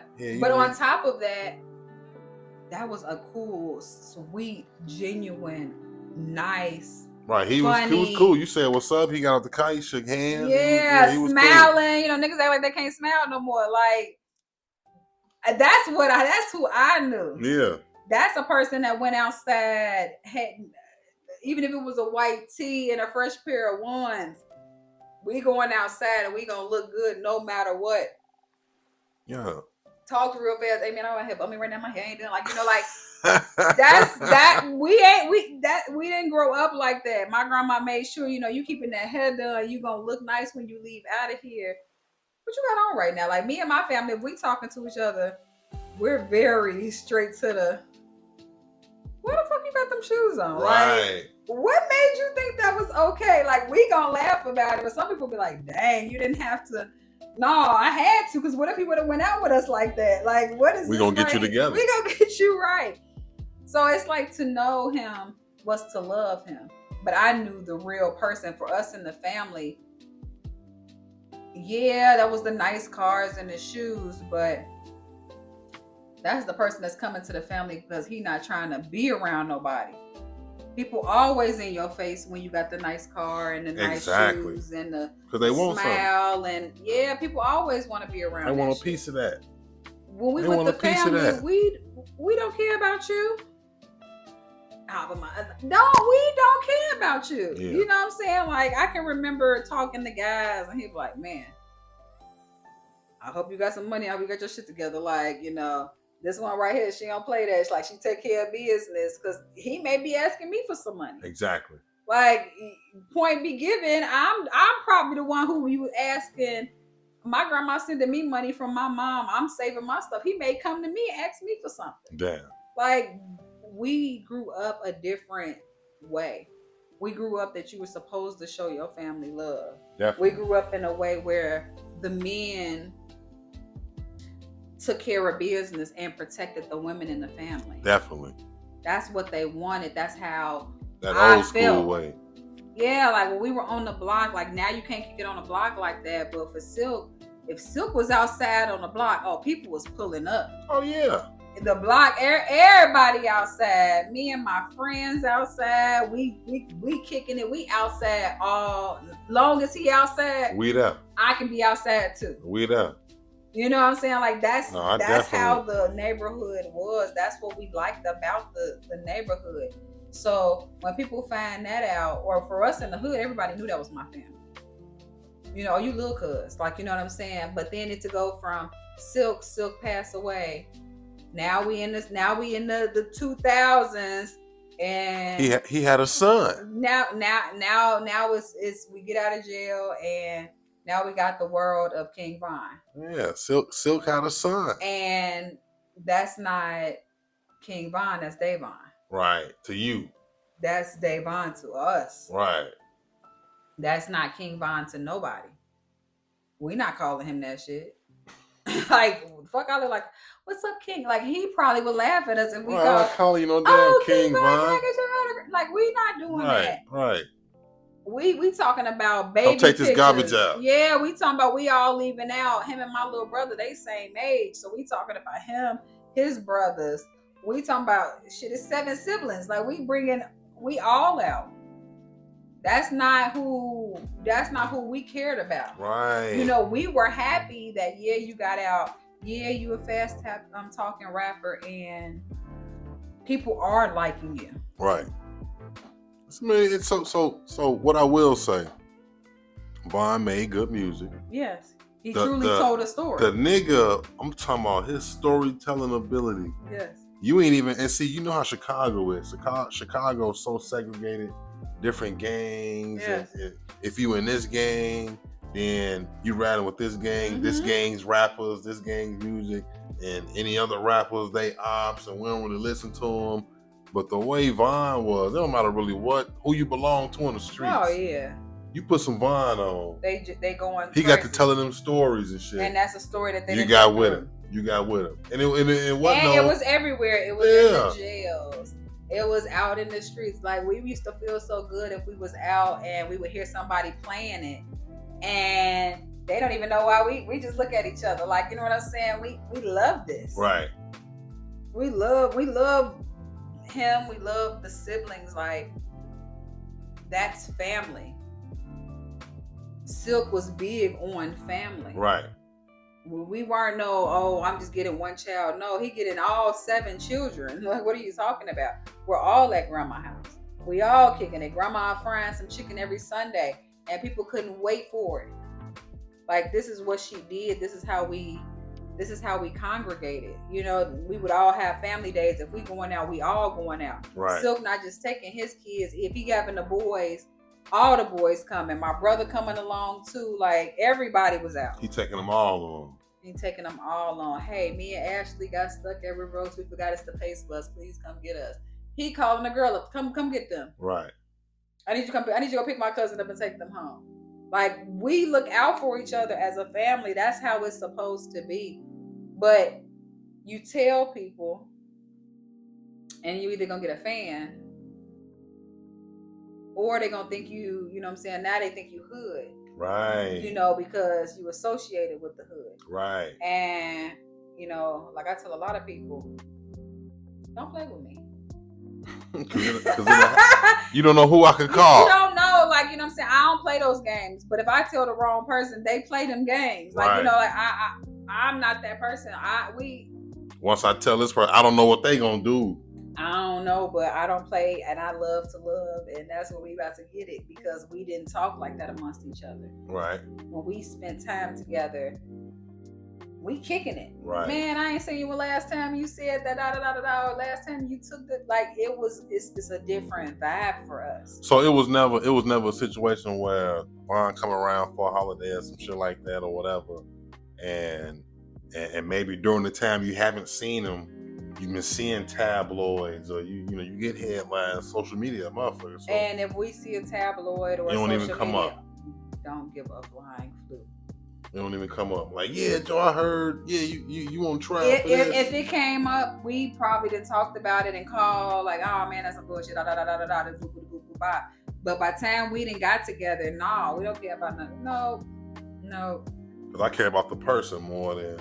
Yeah, because in the end, are you safe? Are you okay? How you eating? Are you sleeping? Right. Who are these people around you? Like, we asking life questions. And then we know rap, a lot of it is entertainment, but like you've been knowing Von since a little kid. Yeah. You know his pops, you know his family, you know his whole upbringing.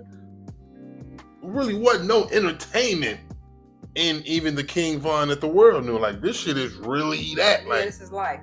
This is him. Like this is life. Like, in reality, you know what I'm saying? Life, this is life. Like, you know, for us, when we see this person, we're seeing a family member. I do not see a rapper. Right. When we get the call, hey, we about to go to grandma's house, he about to come over grandma cat house, like, we going over grandma cat house real quick. Like, you know what I'm saying? That's for me. Everybody else called her grandma cat. That was just grandma because that's who I grew up with. But that was who raised Silk, my grandma. Right. Now, that's family. But I'm the one when Silk in jail. I'm the one that was calling everybody else on three-way so he can have all his conversations. You know, we was doing this in the house. Like, I have a different mindset of who y'all think about. Because I don't think y'all was going to the jail with us to go visit people. Exactly. I don't think so, but maybe you could have been there and I didn't see you that day. I don't know. But we the ones, like, you got this. We the ones that's celebrating. We the ones just happy because we get to spend more time with a family member. Exactly. Now, I get everybody else got to say, oh, yeah, but this person, he did and that. I was not there. I have no parts of nothing. I have a part of me being a family member to my family member. Period. Right, you know them all before what the streets know. You know them better than what the streets know. I know that. So now it don't make no sense to say that because you just you never know people's mentality. Right. You never know what people are thinking. Right. I don't know what people are thinking. I don't know what's your intentions when you come around me. Exactly. Or who you think that I may know. And then that's another thing, you know, I'm the person on Instagram that I can have 100 King Von pages following me. They can go down my pictures and find pictures of us for the holidays and like them and start following. I don't even know how people do that. Do they just type in the word King Von? Do they type in Von, Davon, and just look up family members and just start liking them and following them? I don't know. Shit is amazing to me because I'm just little old Moochie. I'm just the person that, damn, you was really fucked up. Like, you know what I'm saying? I'm that person that, like, I can't believe that. Right. And even before, like you say, even before what the world know, we've been in the house together. Sleepovers, growing up, we all at grandma's house together. Yes, we Holidays. In the house after the holiday, after we ate the food, eating cereal. You don't want no more food, no more of that extra holiday food. Give me some cereal. Right. You say Von loves cereal. Yeah, you know what I'm saying? Shit like that. Cereal, cakes. Like, he would come over to grandma's house, he would give him a bowl of cereal. Grandma had cake. He's slamming on this cake. Like, you know what I'm saying? We're not thinking about that. You know, we had two separate, he had his mom's side of the family. We are the dead side of the family. And when we all kicked it as a family, that's all it was. It may have been a short time, so we don't get to see everybody. Right. And when you do get to see them, am I about to bring up some bullshit? Right. Or am I about to enjoy this time and have some laughs that's going to build some memories that I can enjoy, that my grandma can enjoy, right, that he can, like, that I think that's what we're going to do. Because my grandma was funny. Mm-hmm. You know, she would make the jokes and everybody in the house would be laughing. But she never had a problem saying what was on her mind. Right. Or talking about somebody or something like that. She was very good, like, shit. Like, she would say that so quick, like, you tell her something, she was like, shit, that ain't gonna happen. Like, and we loved it. Like, that's that's who we supposed to be. Right. You know, but you lose so much of that. Like, Silk passed away, he was young. Right. Life change. That shit fucked us up as a family. You know, like, that truly messed us up. And people in the streets think that shit messed them up. Okay, it probably did mess you up. You know what I'm saying? We was all cool, but in reality, yeah, I remember that story. It's crazy. It's wild. Like, you know what I'm saying? Like, for you to go through something like that and be at the hospital with this person every day, and the person ended up still passing away. Then you have this funeral where it's hours long. Hours we had to sit up there while people came and viewed the body. It was hours. Hallways filled, going down the aisles, going out the door. Hours. And this is for Silk. This is for Silk. Von private funeral. Right. So even with that, like by now, so was how old was Vaughn when Silk passed? Ooh, they were babies. They were Okay. young. Okay. I can't say no older than 10. Like if they was even, I don't even know if they was that, maybe 12. Like they were young. Okay. Yeah, they were young. So a lot of Silk's life, you filling in, telling the stories to You filling Vaughn. in, and then they kind of all like got dispersed and went with their mothers. Right. You know, Silk was the glue to keeping all the kids together. So it was up to them to really like keep up with each other after a certain age of high school or grammar school or whatever the case may be. And then for us, we would try to get together when we can, but we high school, we're young still. Right. We 15, we young. So when I passed, no, I'm young, older than that. Silk passed away going into senior year. Right, like 2005. Yeah, so I may like be 17 at this time. Yeah. So they gotta be, shit, my brother's 7 years younger than me. So shit, that says a lot right then and there. If I'm 17, they gotta be like 10. Right. So they living. So if I recall, it was November 2021 when Vaughn passed. Something like that. What were some of the last times that you saw him physically, and like what were some of those things that happened? What were some of those moments? Probably Christmas before then. No, it had to be after that then, because I feel like it may have been the 4th, or it had to be a main holiday. Okay. Like coming in town. Yeah, it had to be a main holiday. Since I was sick, I didn't go out as much. Right. But like my cousin, like Melissa, they would go on tour dates. Like if they were going out of town to Indianapolis and stuff, like they would go to the closer cities. They would all meet up together and drive with Vaughn and them and go. Okay. I'd have to get up early, so I usually wouldn't go. So sometimes they'd be like, damn, I get to miss out on all the fun. Right. But it's gonna happen again. I mean, that was like your mindset. Like the shows ain't finna stop. He only getting bigger. Exactly. So when we finally see certain stuff of King Vine got shot, is this true? Is it not true? Did it really happen? It fucked us up. You know what I'm saying? And y'all finding out at different times. So were you finding out with the rest of the world, or were you able to No, we're finding out a little bit earlier than the rest of the world. We probably found out before you all. Okay. So for us to find out, we like, damn. Right. We know him before, like y'all even know. We know about hospital. We know about all this type of stuff. And it's unbelievable because then it goes back to how Silk got killed. Right. Who can make this up? Then you got to go through this to people taking pictures of like him in the casket, or them taking casket pictures. Wild shit. Who does this? You know what I'm saying? Like, fuck the family. No respect. You know what I'm saying? Like, hey, I guess you got some money off of this. You get a little bit of that's great. That's fine. That's beautiful for you.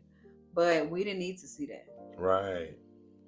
We didn't. I don't think people. I don't know what was the point of anybody seeing certain stuff. But you know, I get it. People do things for money. People don't think about the other part of the family or anything of that sort. Like, what about his mom? Right. What about his siblings? Like, what would make you think they needed to see this? Like, were you all? Because I know it was November. Were you all planning to see him from that Thanksgiving? Or I mean, you never knew what the schedule was. Right. Like, literally, when I say, be ready when he called. Oh yes, be ready when he called. Literally. Yes, be ready. If you get the call and you say, "Well, we're about to be at Granny," or we drop what you're doing. I'll holler with y'all. I'll be back. If you want to see him, drop what you're doing. Yeah, and we would leave and go kick it for a minute and come back, and nothing happened. Right. Where y'all go? You feel like y'all all left at the same time. Oh, Vaughn was, blah, blah, blah, blah, blah. Damn, I wish I would have. I know. I know. I wish you could have too, but it was real quick. We was there for maybe 30 minutes and the end. So all of this happens. So you're dealing with now it's like a double hit, because you're taking the loss of a family member, a real family member. Like, I've been knowing you since a kid. We've been raised. We've been in the same room, same houses, same family. This is not no married into the family. This is, we got the same grandmother. We got the This same. is you are your daddy's son. Right. All of that. So This I is got you to all deal with look. that. I had ex-boyfriends call me like when Vaughn made it, and they like, damn. Is that? I don't want to say that. I don't know if that's really true, but is this so? Like, is this your cousin who we used to come over in? And I'm like, yeah. They're like, that's him. I saw his face, and I'm like, this look like woo woo. Like, that's too much of a resemblance. That's and him. And it's like, no, that's his son. That's who you think it is. Like, damn. So you got all of that going on. So that's a real family member. Mm-hmm. And you find out that you lose them. And then so now everything is national. Everything is open. Everything is for public. The world and for people to say. And I mean, we got into it with people. Wow. You know what I'm saying? People say stuff, and I'm very, I told you, no disrespect. Right. Like, I don't give it, I don't take it. Right. So if I feel like you on my timeline and you disrespectful, we got a problem. Right. And see, it's and even in my position, like, man, I had a chance to meet FBG Duck and shit, just knowing y'all, knowing Melissa, knowing the family. I knew Silk. Like, he didn't know me personally because we had an age gap. Yeah. But he would come through the hood. I would say, what's up? I, give him a little fist bump or whatever. Never not speaking. He was that type of player. Yeah. Right. So because of that, y'all had that respect and love. So it was never like a choosing sides kind of thing. No. I felt like two things could be true. Yeah. And we never had a problem, like, family-wise. We never have a problem with people being cool with other people. Right. But you will not disrespect. It ain't gonna be no disrespect. Exactly. You can just be cool, and you don't have to speak on this. Because music is music. You could turn on whoever the fuck you want to turn on. But you don't have to speak and say nothing negative, because then now we got to get involved. What are we talking about? Exactly. Why are you in my timeline? Exactly. What was I thinking? I thought we was actually somewhat cool, but clearly you trying to get some likes right now. Right. And if you need them likes, I don't need to be one of them. Fuck it. Immediately. So even with the case, like, I don't know, because I didn't follow it closely. Is the case closed in regards to, like, who did it and all of that? So in regards to, like, what the family getting their closure, like, I don't think that will ever happen. Right, because he can't come back. Yeah, closure is like a thing of, like, the streets are talking. It's like streets always talk. I done met a guy one time that while I was working at a marketing company, and he like, I know you. Right. I don't think so. He like, I know you. He like, you still cousin. And he was like, you used to have a red Honda. And you used to pull up on 100 and da-da-da-da-da, you and your best friend, and sometimes you used to have to you would come over there real quick to see Silk. And I'm like, ooh, you talking about Ruby? God, dog, you know me then, because he talking about my Honda. Like, right. So I had a Honda in high school. Right. Me and Ruby, that was my girl. So I'm like, you may have a point. That may have been me and my best friend. He was like, yeah, y'all had, like, same name or something. I was like, yep. He like, yeah, that situation is crazy, and I heard that it was really ... And like, this guy was just talking. I ain't never heard somebody talk again. Like, he was saying everything. He was naming names. He was saying this. He was saying that. And I remember calling Melissa, calling my cousin, and being like, let me tell you about this guy who just was telling everything of everything. This happened and that happened. And I can't believe that they said that it was like, it's amazing to see how a story can get told. Right. It's amazing to see how willing people are to tell you a story. It's amazing to see, like, what you know is true, what you know isn't true, and then the questions that may come up from that person talking. Right. Because people will make every speculation. Hell yeah. And it's so many opinions that people want to say. But for you to come to me and you felt like that was the time for you to get your shit off, that's great for you. But us thinking about it, us constantly going over it, it ain't changing nothing. Exactly. This person is still gone. This person is still not coming back. We still miss this person. And I don't want to hear that. You could tell me this person did it, but is it true? Right. Is it? Or are you telling me this because now you want this person to die themselves? Like, are you, you never know. People will do stuff like that. And I don't have that energy and I don't have that time. So all I can say, rest in peace and mean it. That's it. Peacefully watch over me, please. I hope you are. Like, you know what I'm saying? That's my life right now. Right. And if you have a problem with it, take it up with God. For real. Just take it up with him, please. He'll give you all the answers you need. That's really it. Like, if it was the only thing you could do, the only place you could leave it at, it's like leave that shit in God's hands. That's it. If it was one thing for people dealing with any and everything you've ever went through, if it was one thing you could tell them, if it was one thing you can give them, if it was one piece of advice, if it was one piece of hope, if it was something you can give people, just if they're currently going through it, because like you said, lupus just comes, like, you know what I'm saying, or just the life experiences. You may whatever you've been dealing with, like if it was something you can give, it was something you can leave, if it was something you can tell the people going forward, just about anything that you've been through.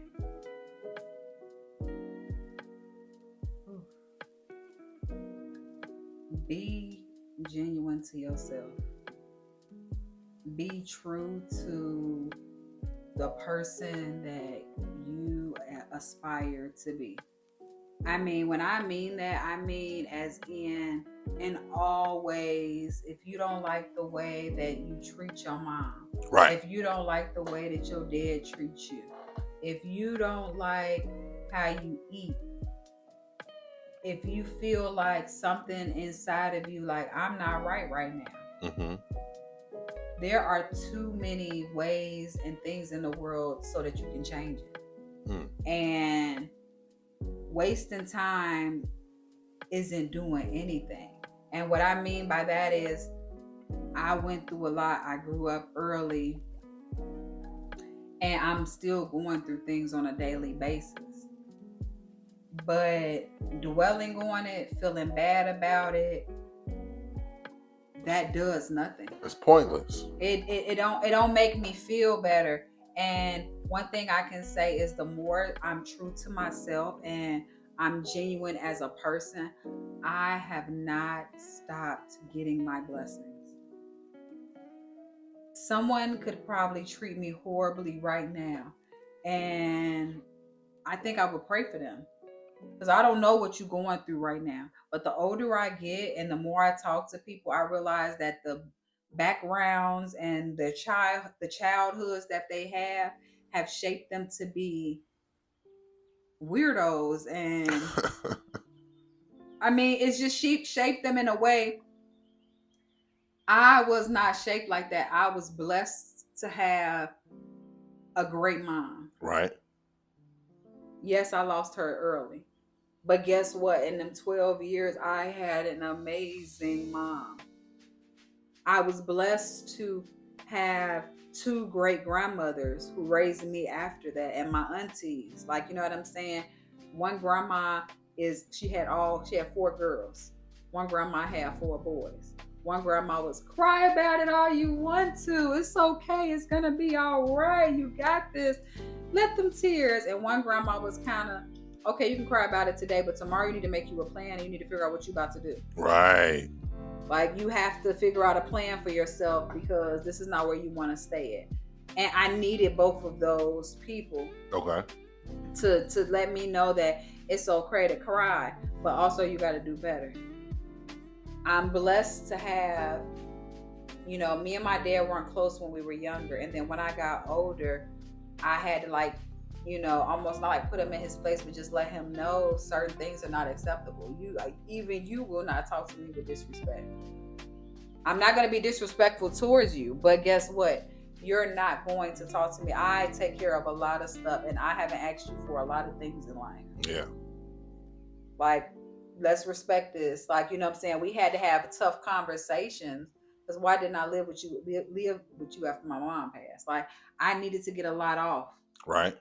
And that stuff weighs on you as a person. And if you don't get it off, it will shape you to be angry. It will shape you to be a way you may not want to be. So it's like, it's okay to get the help. It's okay to talk to certain people. It's okay to leave people in the past and leave their ass behind. Right. So I really mean, like, be a genuine soul. Be true to, like, hey, this is how I want to be. If you say I am the meanest person in the world and I like being mean, stay away from me. But if you want to be that person and that makes you happy, but if you're being that person and that shit still does not make you happy, why are you so mad? Right. Why are you so angry with stuff on a regular basis? Like, figure it out now. Right. Like, I've been through enough stuff that I don't want to go through that again. When I cry now, and I am, like, I get so teary-eyed and I cry so easily, but if I'm crying, it's because I'm blessed. I'm crying because I'm happy. I'm crying because God had me. I'm glad. I'm proud. I'm crying because I had myself. Like, I didn't think I was gonna do that. I didn't think that my friends was gonna be able to pray through me. I couldn't pray enough that my family and my friends literally would pray over me. I told you with my hair, like when I got real sick, my hair came out. And I remember being in the shower, washing my hair, and it just like diffused from the scalp, and it was just in my hands. And I couldn't believe it. To have your own hair and, grow up and this is yours, and you lose it in an instant. And I just laid on the floor and I just was like crying in my grandma's lap, and I was just boo-hooing. Like, I couldn't believe, like, who did I do wrong? Why did I deserve this? What did that do for your faith? Did it get stronger or weaker? It got worse. I didn't have it. I didn't know what I didn't know what was happening. Right. I didn't know why was this happening to me? Why did I need to go through this? What did I need to learn from this? But I guess it was teaching me that you can all that shit can be gone, but guess what? You're still your genuine self. And I had to like be that person because I lost myself so many times during this process. I didn't know who the fuck I was. I didn't know who I was going to be. I got angry with myself. I got angry with people around me. I didn't want to be around those. I didn't want to be that person. So I stayed away from people. But I was so mad. Like, I just didn't get it. I didn't understand it. My feet so big. I remember buying like a size like 11 shoes because my ankles and my feet were huge, where I would press it down and the print would just stay in my foot. And they're like, we're going to have to drain your feet. And I'm like, oh man, I hope not. I had these blotches all over my legs. They were like red blotches, and they had to take like a skin test. And they took like a snippet of my skin out. And they're like, yeah, it's just your lupus flaring up.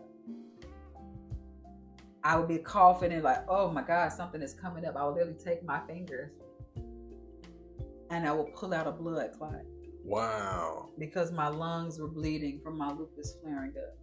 And the blood was like getting thicker. So I'm coughing up, like almost having to pull out blood clot. And all my family do is they're going to be more worried. Right. All they're going to do is now, or I'm going to tell them, and then what? Nothing. I'm still doing this by myself. I can remember going to the movies with Melissa and the family. We have a movie night, and I'm about to get a drink, and I'm reaching for the drink, and I just fall to the floor. Whoa. And that was the first time they actually saw it. I used to like hide it. Like I would be with other people or by myself, and I would fall, and strangers would be around. But that was the first time that my family saw it. And they didn't know how to react. Like, they were fucked up. They were over worried after that. And I'm just like, damn, Ashley, just don't go nowhere anymore. I don't know, that was tough. Like, just stay in the house now, because you don't know what's happening. You don't know what's causing this every time. You knew if your pressure went up, it happened. But you're tired of explaining it. You're tired of making people feel sorry for you, or they do feel sorry for you, and you're not even making them feel sorry. they're terrified. And then you don't want to tell them, like, yeah, I believe I'm dying. Like, you don't even want to speak that, but I believed it. I was not making it out for dialysis. I was staying there in my 30s. And that was the life I was having. And that was me. That was me. I couldn't shake it. I didn't know what to do. So my friends would come over sometimes. They would pray over the phone. They're like, we got this. What do we need to do? And I'm like, what can we do? This is my life right now. I'm here. I'm doing it. Lord, help me. Like, I literally would be on the floor. Like, let me pray on the floor. I don't know what I'm doing wrong. And I had to just like, hey, let me take everything else out. Let me just listen to like the word of God. Let me only listen to gospel music. Let me get off on social media. Were you blaming yourself? You saying you don't know? Kind of. I didn't know, like, if it was because I waited so long to go to the doctors. The many times I should have went. If I would have known ahead of time, and I would have been able to take care of myself, would I have been able to do, make my kidneys last longer? Would I have never went through this? Wow. I did not know what was to come. So to be in 2025 and to think back of 2016, that's not that long ago. To say October of 2022, I got a kidney transplant by a 30-year-old man who passed away. And who luckily was an organ donor. And nothing, be an organ donor. Had no effects to his organ. Be an organ donor. People got a lot of shit. They talk about, oh, if you become an organ donor, if something happened to you. That's not true. Right. Like, no. People, this is you saving lives. People have a lot of shit to say on why they don't want to do something, but in reality of realities, you're dead. I'm an organ donor, and I'm glad. I'm grateful. I'm an organ donor, and because guess what? Take everything if I'm dead. I told my family I don't even want a funeral. I need y'all to have a party. I want it to be all white, and I want y'all asses to have the best fucking food. Y'all know the foods I like. Right. I want y'all to play all my hits, and y'all can tell some funny ass stories of me. But that's it. Go take a vacation together. Exactly. Do it the right way. I said people always wonder why I wear white to a funeral, because the gates is open and like they're not in pain anymore. They did what they needed to do. They gave what they should have given. And I hope that you were able to receive whatever message that they gave. If I can give anything, I'm going to give my all now. Yeah. So if I'm giving my all, baby, I'm coming. I can't complain. Yeah. And I'm not going to, and I never will. Like, once I find myself feeling bad about something, yeah, you're 37. You do not have kids. You're not married, but guess what? I'm alive and I'm blessed. You here. And somebody who is married, somebody with kids, could be miserable now. They didn't wake up. For real. So, all of those different things, all those different titles, all those different positions, that shit don't mean nothing. No. So, and I've been there. I was an account manager at a marketing company. I was the director of promotions for my marketing company, and I was great at my job while I was sick and up until I stopped. As a flight attendant, let me tell you, I've had kids that had bad anxiety. Guess what? I'll go sit next to them. Girl, we got this. Let me tell you, let's count from 10 to 5. Let's call from 5 to 0. What you want to sing a song? We flying together. We're going to figure it out. Baby, we in the skies. Like I tell people, I'm flying in the skies with my mom. Like, she got me when I'm up here. There you go.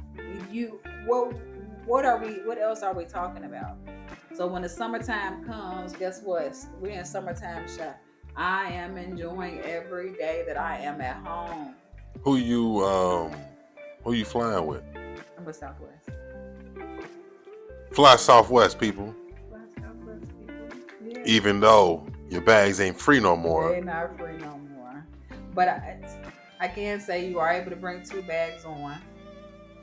So, man, fuck that. But I mean, you can. But who else? Who's free? Nobody. I'm a United guy. I don't know why I'm for United. But United, I feel like out of all of them, it's like Southwest, United, and then like Delta is expensive, but they are a great airline. I never flew Southwest. I never left out of Midway. All the flights I took. I'm never trying to go out that far. I feel like, I don't know, I feel like when I'm leaving out of O'Hare, I feel like I'm going somewhere. No, I am going somewhere. I'm going internationally. I'm really... Midway, that shit like, man, you can take the bus wherever you going. Yeah, you can take the train home. Right. Like, but I've taken the train home from O'Hare. I feel like you go to O'Hare, you got some business. Yeah, I feel like when you go to O'Hare, you drive it yourself. You're not asking nobody to, excuse me, can you come pick me up from O'Hare? They like, man. Hell no. Nah. Yeah, I don't play them games. I think they got a shuttle now that goes from O'Hare to Midway. Okay. So, I mean, that's not as bad. You can park at Midway or something of that sort. But yeah, I am, if you see me out, speak, give hugs, give love. Like, I had a guy and he used to be like, love ain't love unless you can give it away. Damn.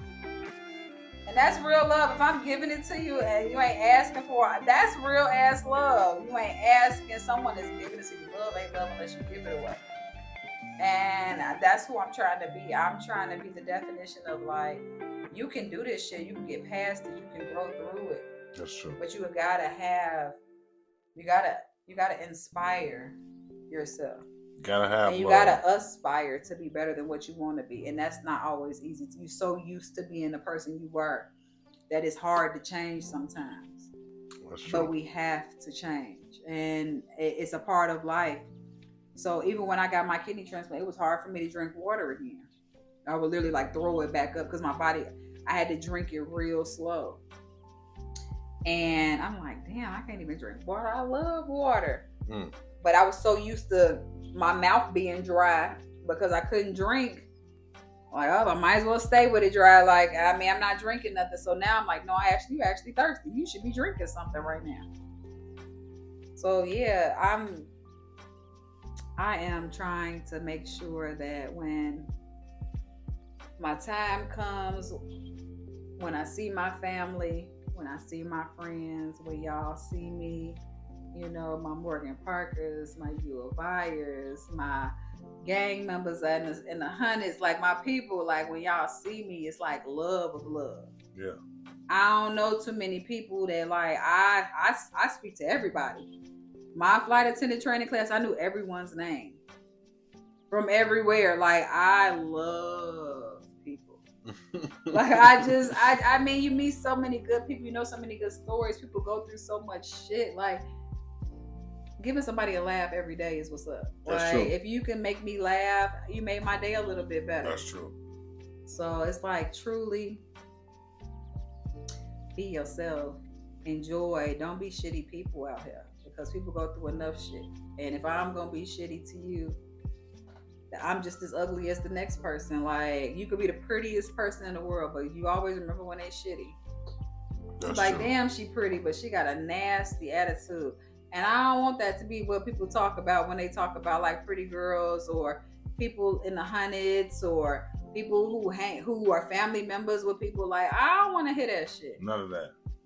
I want you to be like, damn, you know, Moochie ass, you know what I'm saying? Her ass always kept it real with me. She was always cool. She was the same person. I want to be that person. I don't have a reason to change. Because I done been through my little negatives. My shit been out for the public to see. And I cry. Okay, take it. Right. But again, which was just going to hurt more. The inside of the hand or the back. Listen, I just need to know. Disrespect, not tolerated. Which side? Because please don't play them games. Moochie motherfucking Harris. That's what I'm talking about. Ooh, that was a good time. That was excellent. You gave me. Thanks again for tuning in to the Trent the Truth Show. Please make sure you like and subscribe to our podcast and YouTube channel. Follow us on social media, Trent the Truth.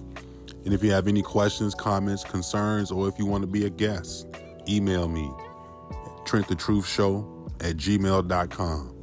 Again, that's TrentTheTruthShow@gmail.com. Thanks again. Tell your friends. Watch it together.